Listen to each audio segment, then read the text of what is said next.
بسم اللہ الرحمن الرحیم، الصلاۃ والسلام علیکہ یا سیدی یا رسول اللہ وعلی آلہ و صحابہ یا سیدی یا حبیب اللہ۔ جمعے کے دن کی فضیلت کے بارے میں بتائیں گے۔ جمعے کے غسل کرنے کی فضیلت حدیث پاک میں ہے کہ حضرت عبد الرحمن بن زید بن اسلم رحمۃ اللہ علیہ نے مکحول رضی اللہ عنہ سے روایت کی ہے کہ انہوں نے کہا، حضرت عبیدہ بن سامت رضی اللہ عنہ نے کہا کہ رسول اللہ صلی اللہ علیہ وآلہ وسلم نے جو جمعہ کے دن خلوص نیت کے ساتھ غسل کرتا ہے، اس کے جسم کے بال پر پانی بہتا ہے، وہ نور سے لبریز ہوتا جاتا ہے، یہاں تک کہ روز قیامت موقف میں اس کا سارا جسم نورانی ہوگا اور اس کا جسم نور سے مخلوص خدا کے درمیان چمکتا دمکتا ہوگا۔ اس کے بعد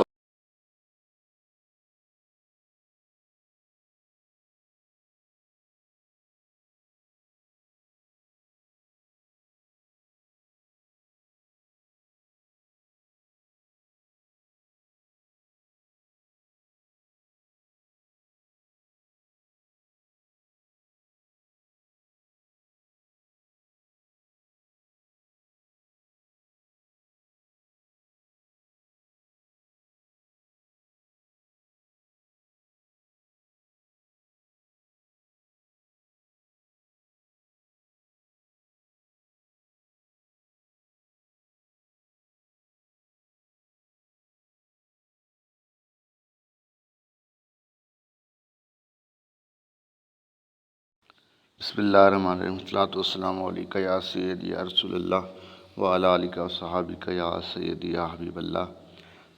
جمعے کے دن کی فضیلت کے بارے میں بتائیں گے۔ جمعے کے غسل کرنے کی فضیلت حدیث پاک میں ہے کہ حضرت عبد الرحمن بن زید بن اسلم رحمۃ اللہ علیہ نے مکحول رضی اللہ عنہ سے روایت کی ہے کہ انہوں نے کہا، حضرت عبیدہ بن سامت رضی اللہ عنہ نے کہا کہ رسول اللہ صلی اللہ علیہ وآلہ وسلم نے جو جمعہ کے دن خلوص نیت کے ساتھ غسل کرتا ہے، اس کے جسم کے بال پر پانی بہتا ہے، وہ نور سے لبریز ہوتا جاتا ہے، یہاں تک کہ روز قیامت موقف میں اس کا سارا جسم نورانی ہوگا اور اس کا جسم نور سے مخلوص خدا کے درمیان چمکتا دمکتا ہوگا۔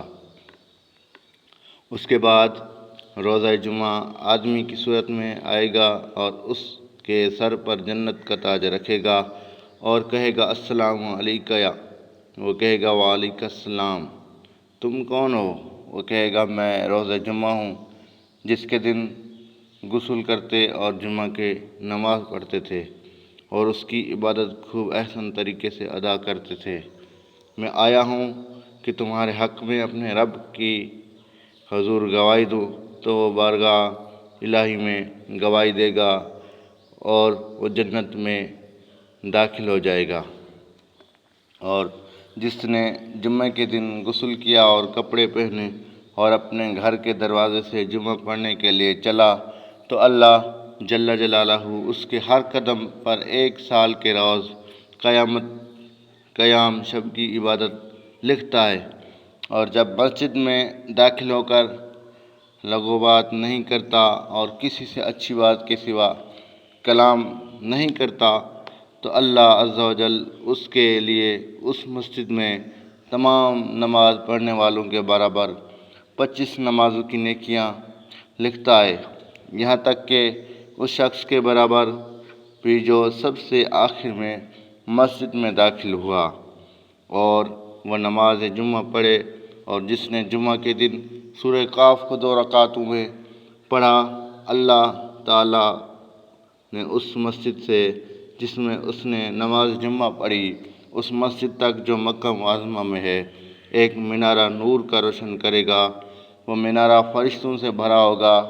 جو اس کے لیے دوسرے جمعہ تک استغفار کرتے رہیں گے، اور جس نے مسجد حرام میں نماز جمعہ پڑھا تو اس کے لیے مسجد حرام سے مسجد بیت المعمور تک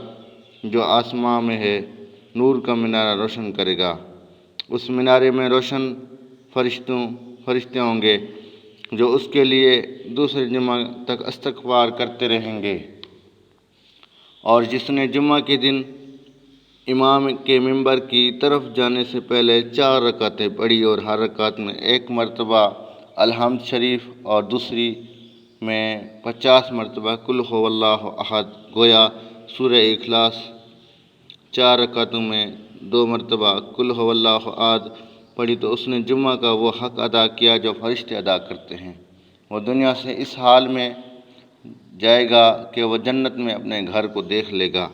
اور جس نے نماز جمعہ پڑھنے کے لیے بعد مسجد سے نکلتے وقت یہ دعا مانگی، اے خدا میں تیرے پکار کو مانا اور میں نے تیرا فریضہ ادا کیا، اب میں منتشر ہوتا ہوں کہ جیسا کہ تو نے مجھے حکم دیا تو میرے لیے اپنے فضل سے رزق وسیع عطا فرما،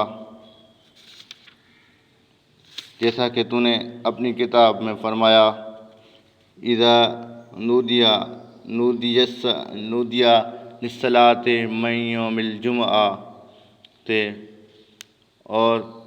اس کے لیے 2 سال کے عمل کا ثواب لکھا جائے گا۔ یہ جمعے کی فضیلت اور غسل کے فرائض کی فضیلت،